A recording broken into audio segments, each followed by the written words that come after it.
bienvenue dans la série sur les plans d'affaires pour votre PME avant session.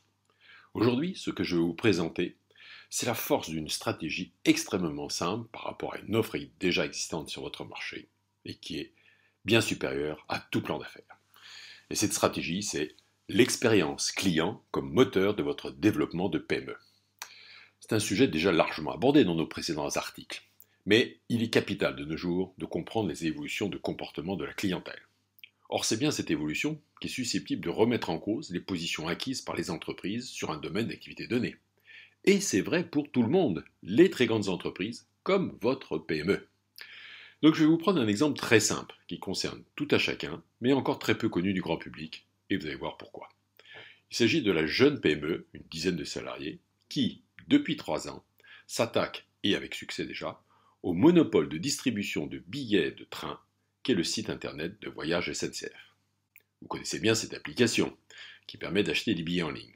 Et d'ailleurs son ancêtre, le système Socrate, qui avait fait couler beaucoup d'encre lors de son plantage magistral à son ouverture en 1993. 20 ans déjà. Aujourd'hui, Capitaine Train, le nom de cette jeune pousse, est en train de réussir son pari, faire de l'expérience client l'élément central de sa stratégie pour la conquête du marché. Alors ici, l'acteur de référence est un monstre. En effet, après 2 ans d'efforts, le temps est proportionnel à la taille du monstre, qui a fait de la résistance, sous couvert de problèmes techniques, après l'injonction de la Commission de Bruxelles d'ouvrir leur base de données à des tiers. Donc Capitaine Train est en train de réussir en appliquant 4 principes clés. Le premier, une équipe de direction qui est centrée sur une seule mission, l'expérience client, et donc la qualité du service client. L'équipe de jeunes talents est focalisée sur le slogan suivant. Il faut vendre des billets le plus rapidement, le plus simplement, avec toute l'offre de train existante au meilleur prix et sans pollution conjointe, c'est-à-dire publicité, hôtel, location de voiture. Et donc tout le développement de l'application informatique a été pensé avec ces leitmotifs. Et d'ailleurs, il suffit de voir le dépouillement des écrans qui s'affichent pour comprendre effectivement comment cela marche. Et vous le voyez là en ce moment. Et cette expérience client est gérée en temps réel par une équipe de support client qui centre toute son attention aux demandes des clients de façon à offrir le meilleur service possible, dans les meilleurs délais et à tout problème posé. Et donc, pas d'équivalent sur le système entièrement automatisé de Voyage SNCF. En témoignent, comme vous le voyez là, des messages de clients qui sont admiratifs sur la rapidité et la convivialité, on va dire la personnalisation des réponses de Capitaine Train à leur demande d'aide pour trouver une solution. Deuxièmement, votre stratégie PME doit reposer sur 2 obsessions, le produit et le support client. Et pourtant le produit, ici, le système de réservation et de paiement de billets, reposant sur une offre extrêmement complexe, n'était pas simple à réaliser. Mais ce qui compte pour l'utilisateur, c'est la simplicité, la facilité de l'interface avec le système. Et vous voyez que dans les écrans qu'il s'agit de remplir, il faut que cela soit si simple qu'on puisse le faire même avec un smartphone, ce qui est prévu dans les développements futurs. Deuxièmement, il faut que les propositions faites offrent tous les éléments de comparaison en termes de prix et d'horaires alternatifs. Ce qui compte, c'est la clarté de l'affichage et la facilité de choix et éventuellement de changement. Au total, Capitaine Train arrive à traiter une transaction en moins d'1 minute sur une demande simple, alors que Voyage SNCF, avec ses multiples écrans très surchargés, met plus de 2 minutes en moyenne pour faire exactement la même chose. Et une fois la transaction terminée, pour Voyage SNCF, c'est effectivement terminé. Alors que pour Capitaine Train, tout l'après-vente doit être traité avec autant d'attention, de facilité et de simplicité.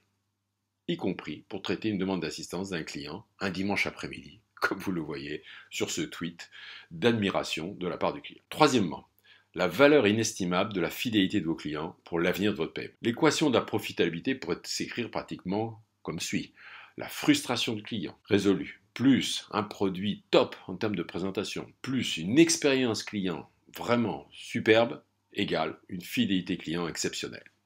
70% des clients qui ont découvert Capitaine Train reviennent le mois suivant pour faire leurs achats de billets de train. Et ils reviendront toujours. Et les clients très satisfaits en parlent autour d'eux. Le bouche à oreille est le meilleur outil de marketing viral. Il ne coûte rien. C'est le juste retour sur investissement de votre support client. Souvenez-vous du Net Promoter Score dans l'article sur l'intimité client, outil de croissance de votre activité, quelle qu'elle soit. Quatrièmement, les enjeux. Parce que vous êtes une PME, vous pouvez vous permettre de terrasser le leader qui est devenu un monstre. Un monstre qui ne pourra pas réagir et s'adapter de façon aussi agile que vous. Il tombera dans l'erreur de considérer que vous êtes un nain et que vous ne pourrez jamais le rattraper. Mais là n'est pas l'objectif pour vous. L'objectif est de servir un marché existant de la façon la plus exigeante, la plus pertinente, et de vous positionner par rapport à un segment de clientèle qui a ce haut niveau d'exigence. Et cela peut être très durablement rentable. Prenez pour exemple tous les secteurs d'activité autrefois monopolistiques, voire oligopolistiques, où les opérateurs historiques ont souffert de leur position dominante au bénéfice de nouveaux venus, plus malins qu'eux, parce que à l'écoute des attentes du marché. Conclusion. Plus la stratégie est simple et concentrée sur une seule mission, plus la mise en œuvre doit en être infaillible, et en particulier sur les principes que nous avons vus. Premièrement, une équipe technique qui doit maîtriser 100% du processus. Deuxièmement, être le moins dépendant possible de fournisseurs stratégiques. Troisièmement, n'exercer aucun marketing agressif et coûteux, contrairement aux modes actuels de marques bien établies. Et enfin, livrer sur le marché un produit ou sa nouvelle version que lorsqu'il y a zéro erreur, ce qui exige auparavant de multiples versions d'essai, mais en privé. Action.